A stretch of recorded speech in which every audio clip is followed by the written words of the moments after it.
Public schools are centers for learning the fundamental subjects of survival, math, science, and English. They also function as places of mass refuge for displaced people seeking shelter from calamities who trash them out and leave them in a mess when they ultimately return to their homes.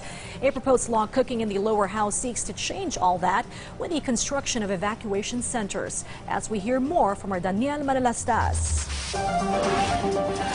In photos released by the Department of Education, the wall and ceiling of the Pakpaka Elementary School in Luba, Abra were damaged by the strong earthquake.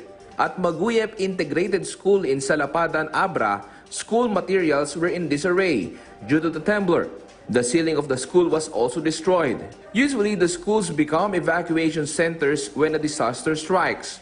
That's why some congressmen want to respond to such kind of problem. In House Bill number 16 filed by House Speaker Martin Romualdez, Congresswoman Yeda Marie Romualdez, and Congressman Judah Sidre, the Solons want to have evacuation centers in all cities and municipalities in the Philippines. Lawmakers said the schools traditionally becoming evacuation centers during calamities are not well equipped to receive evacuees. They also said that this also affects the students going in schools. For some Marikina City residents like Ruben who will be affected should the feared big one or the movement of the West Valley Fault happen, they hoped that the government will be prepared. Kung maraming madisgrasya, may nakahandang tulong para sa mga tao kasi delikado ngayon. Nakakatakot yun. Kasi sabi nga nila, marami itong mamamatay. In addition to the fear of a major earthquake, Marikina is also frequently flooded.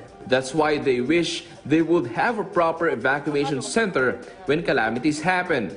Importante yun eh. Kasi maraming bahay na bumagsak, mayroong matakbuhan yung mga tao.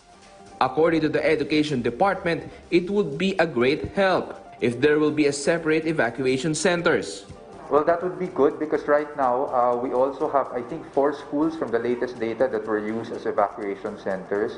So, syempre, dagdag din yan sa problema, especially with the upcoming opening of the schools.